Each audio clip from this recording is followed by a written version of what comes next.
ये REET 2021 level 2 science का paper है जो कैंसिल हो गया था। तो इसमें साइंस का पोर्शन स्टार्ट होता है क्वेश्चन नंबर 121 से। तो सबसे पहला क्वेश्चन है कि एसआई यूनिट सिस्टम में पास्कल ये यूनिट है किसकी है, मतलब पास्कल किसकी एसआई यूनिट है। क्वेश्चन का मतलब ये है, पहला ऑप्शन है प्रेशर, दूसरा है वर्क, तीसरा एनर्जी, चौथा है पावर। तो प्रेशर की जो पास्कल यूनिट, प्रेशर की जो एसआई यूनिट है वो पास्कल है, वर्क की जो एसआई यूनिट है जूल है, एनर्जी की भी जूल है, और डी ऑप्शन पावर की वोट है। फिर उसके बाद वो नेक्स्ट क्वेश्चन है कि method of heat transfer by which heat emitted by the sun reaches the earth. ऊष्मा संचरण की किस विधि से सूर्य से उत्सर्जित ऊष्मा पृथ्वी तक पहुंचती है। कॉन्वेक्शन वो होती है जिसमें जो गर्म हवा होती है वो ठंडे एरिया से जो दूर जाती है, जैसे कि बैलून वाले जो गर्म हवा के बैलून होते हैं, वो जो पानी हम उबालते हैं उसमें वो कन्वेक्शन प्रोसीजर है। कंडक्शन वो होता है कि जिसमें हीट या लाइट किसी मीडियम के थ्रू फ्लो करती हैं। फॉर एग्जांपल लोहार है, लोहार जब अपने लोहे की रोड को गर्म करता है कोयलों पे, तो जो उसमें हीट फ्लो हो रही है वो उसकी रोड के थ्रू हो रही है। तो ये है कंडक्शन। थर्ड है रेडिएशन। रेडिएशन में क्या होता है कि क्या जब किसी सोर्स से कोई चीज़ आती है, स्पेस में आती है, किसी सोर्स से जो हीट लाइट जो आती है वो स्पेस में आती है और स्पीड ऑफ लाइट की उसमें आती है, तो उसको हम बोलते हैं रेडिएशन। एग्जांपल के लिए मोमबत्ती, मोमबत्ती को जब हम करते हैं तो वहाँ से हमें हीट एंड लाइट दोनों मिलती हैं। सूर्य से जो हमें मिलती है, जो हमारी वहाँ से किरण आती हैं उसको विकिरण बोलते हैं। तो वहाँ से हमें मिलता है, हीट मिलती है, लाइट मिलती है और पार्टिकल्स मिलते हैं। तो इसका आंसर सही है, रेडिएशन। ये 123 न्यूमेरिकल है, इसका आप मुझे बताओगे। 124 है loudness of sound determined by. तो लाउडनेस ऑफ साउंड जो है वो एम्पलीट्यूड में होगी, ठीक है। तो इसका 124 का ए ऑप्शन सही है। 125 का आप मुझे बताओगे। 126 का है fuse wire work on the basis of. सब तो fuse wire magnetic effect of current, chemical effect of current, thermal effect of current, electromagnetic induction. तो केमिकल इफेक्ट ऑफ करंट वो है भाई जो तुम्हारे टॉर्च में सेल डलता है, और वो जो टॉर्च में जो इलेक्ट्रिसिटी फ्लो होती है वो है केमिकल इफेक्ट ऑफ करंट। तो वो वहाँ पे तो फ्यूज का काम नहीं है। दूसरा मैग्नेटिक इफेक्ट ऑफ करंट है, जब वायर में इलेक्ट्रिसिटी फ्लो करती है, तो अगर वहाँ पे हम कोई चुंबकीय सुई रखते हैं, अगर चुंबकीय ये सुई वहाँ पे विक्षेपित हो जाती है, डाइवर्ट हो जाती है, तो उसको हम बोलते हैं magnetic effect of current. Thermal effect of current, thermal effect of current जो है उसमें क्या होता है, जब इलेक्ट्रिसिटी फ्लो होती है तो वायर के अंदर जो हीट पर प्रोड्यूस होती है उसको बोलते हैं थर्मल इफेक्ट। जब हमारे घर में इलेक्ट्रिसिटी का फ्लो ज़्यादा होता है तो क्या होती है, वहाँ पे बहुत ज़्यादा हीट तार में बहुत ज़्यादा हीट होती है, तो कभी कभार एमसी डाउन हो जाती है। वो जो डाउन होती है एमसी, वो थर्मल इफेक्ट ऑफ करंट की वजह से होती है। और जो फ्यूज होता है वो भी थर्मल इफेक्ट ऑफ करंट के बेस पे ही काम करता है। तो इसका सी ऑप्शन ठीक है। नेक्स्ट क्वेश्चन है escape velocity of any object on the earth. तो इसका आंसर है डी ऑप्शन, 11.2 किलोमीटर पर सेकेंड। फिर नेक्स्ट क्वेश्चन है कि एक डिवाइस हम यूज़ करते हैं अपने डॉक्यूमेंट और पिक्चर जो हमारे पास अवेलेबल है उनको डिजिटल मेमोरी ऑफ कंप्यूटर में। तो इसका आंसर सही है बी, स्कैनर। स्कैनर का यूज करते हैं। जो पहला ऑप्शन है ओएमआर, उसका तो आप पता ही है, आप लोग यूज करते हो ओएमआर एग्जाम वगैरह में। प्लॉटर क्या होता है, ग्राफिक डिजाइन के लिए प्लॉटर का यूज करते हैं। और एमआईसीआर क्या होता है, जो हमारे ओरिजिनल डॉक्यूमेंट्स होते हैं उनकी ओरिजिनलिटी चेक करने के लिए हम एमआईसीआर का यूज करते हैं। एसबी सिंबल पूछा इसने किसका है, तो एंटीनिमी, सेलेनियम, स्ट्रोनेशियम और टिन। जो एंटीनिमी है उसका एस बी है, सेलोनियम का एस ई है, स्ट्रोनियम का एस आर है, और टिन का है एस ए। टिन का है एस ए। फिर उसके बाद है question compound of the among. तो डायमंड, ग्रेफाइट और है ओजोन और जल।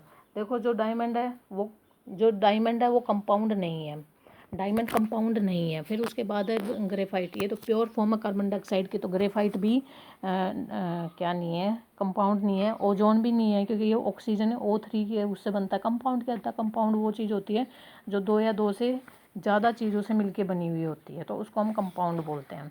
तो जल जो है वो हाइड्रोजन और वाटर से मिलके बना है, इसलिए जल जो है वो कंपाउंड है। Chemical formula of chemical formula of aluminium sulphate, तो इसका फॉर्मूला Al2SO4 3, ये इसका सी ऑप्शन सही है। फिर उसके बाद है metal having lowest boiling point, जो 132 है, इसका गैलियम का जो बॉइलिंग पॉइंट है 29.76 डिग्री सेंटीग्रेड, बिस्मिथ का है 271.4 डिग्री सेंटीग्रेड, एंटीनियम का है 630.6 डिग्री सेंटीग्रेड और आर्सेनिक का है 816.8 डिग्री सेंटीग्रेड। तो इसका आंसर हो गया गैलेनियम, कि गैलेनियम का सबसे कम बॉइलिंग पॉइंट है। फिर एक बार फिर से बता देती हूँ, गैलेनियम का जो बॉइलिंग पॉइंट है वो 29.76 डिग्री सेंटीग्रेड, बिस्मिथ का है 271.4 डिग्री सेंटीग्रेड, एंटीनियम का है 630.6 डिग्री सेंटीग्रेड और आर्सेनिक का है 816.8 डिग्री सेंटीग्रेड। तो ये है भाई जो ऊपर क्वेश्चन है ये 129, मैंने इसमें टिन का ऐसे बोला, गलती से बोल दिया, टिन का SN है, इसको ठीक कर लेना। एंटोनियम का SB है, सेलेनियम का SE है, स्ट्रोनीशियम का SR है और टिन का SN, इसको करेक्ट कर लेना। फिर है भाई इससे next question, colour of phenolphthalein in indicator in alkaline medium, तो वो हो जाएगा भाई पिंक कलर का हो जाएगा। Which of the following fibre polymer of इथेनाइल ग्लाइकोल और टेरेफेथिलिक एसिड, मेरे हिसाब से रेयान है इसका आंसर, डी ऑप्शन। बाकी आप मुझे बताना कि इसका कौन सा ठीक है। आगमन विधि का एक शिक्षण सूत्र है, तो आगमन विधि में हम विशिष्ट से सामान्य की ओर जाते हैं भाई, ठीक है, उदाहरण से नियम की ओर जाते हैं और स्थूल से सूक्ष्म की ओर जाते हैं। ये तीनों ऑप्शन तो इन्होंने उल्टे दे रखे हैं, आगमन विधि में ये होता है, लेकिन डी ऑप्शन सही है, हम ज्ञात से अज्ञात की ओर जाते हैं। The disease caused by virus typhoid, तो टाइफाइड जो है वो सोलोनियम बैक्टीरिया की वजह से होता है, मलेरिया प्रोटोजोआ से होता है।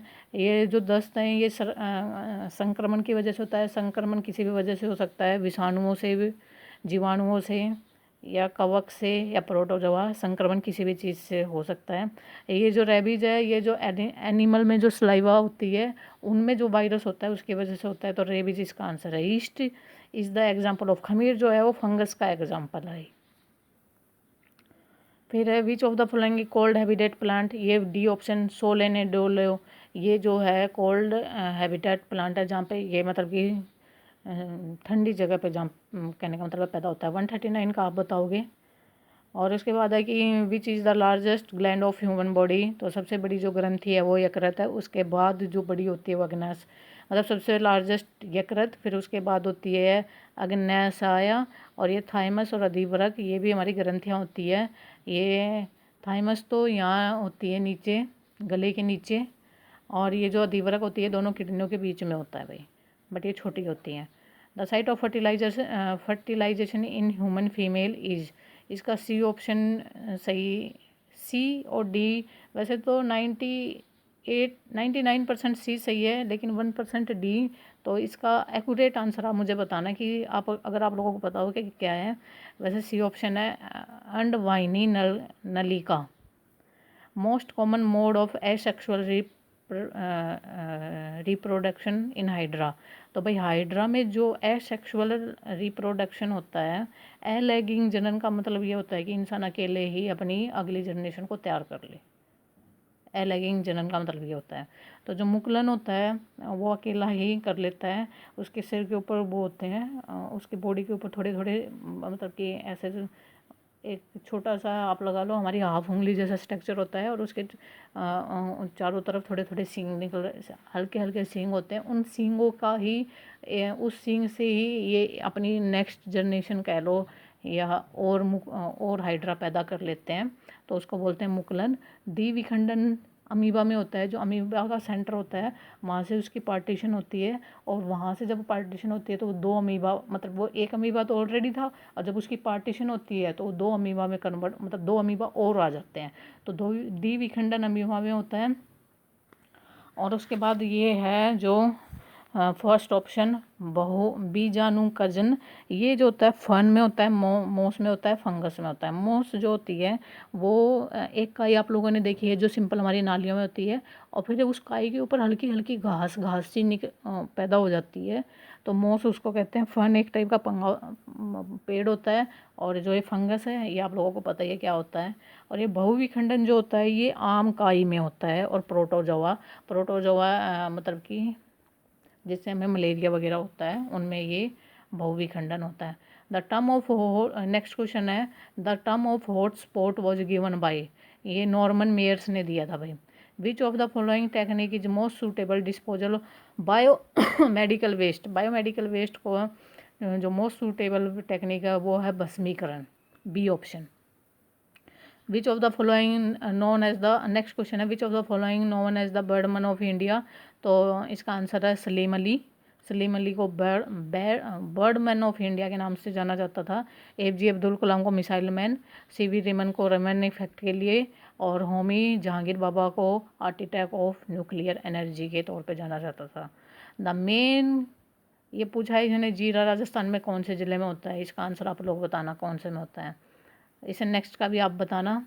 फिर इसने पूछा है the number of molar teeth present in upper Java of an adult man, चय वर्णक दांतों की संख्या 6 होती है भाई। उसके बाद आता है अगर चय वर्णक, उनकी 4 होती है। फिर उसके बाद आता है दृंतक, आता है कि क्या आता है, उसकी भी 4 होती है। और दृंतक, फिर आता है करंतक, करंतक की 2 होती हैं, करंतक 2 होते हैं। फिर आता है दृंतक 4 होते हैं। फिर उसके बाद आता है अगर चय वर्णक, उसकी भी 4 होती हैं। और ये जो है चय वर्णक ये होते हैं 6, याद रखना भाई इनको। तो out of which come under the product of science, product of science में आता है भाई साइंटिफिक लॉ, सी ऑप्शन सही है। ये भाई इसने पूछा है कि विद्यार्थियों के अधिगम में कठिनाई के निदान के उपरांत विज्ञान शिक्षण में किस प्रकार के शिक्षण की व्यवस्था की जानी चाहिए। भाई अगर आपको पता चल जाता है कि बच्चे का डायग्नोसिस, आपको पता चल जाता है कि बच्चे को कहाँ डिफ़िकल्टी हो रही है, तो उसके बाद आप उपचार करोगे। तो डायग्नोसिस के बाद आता है उपचारात्मक शिक्षण, इसका बी ऑप्शन सही है।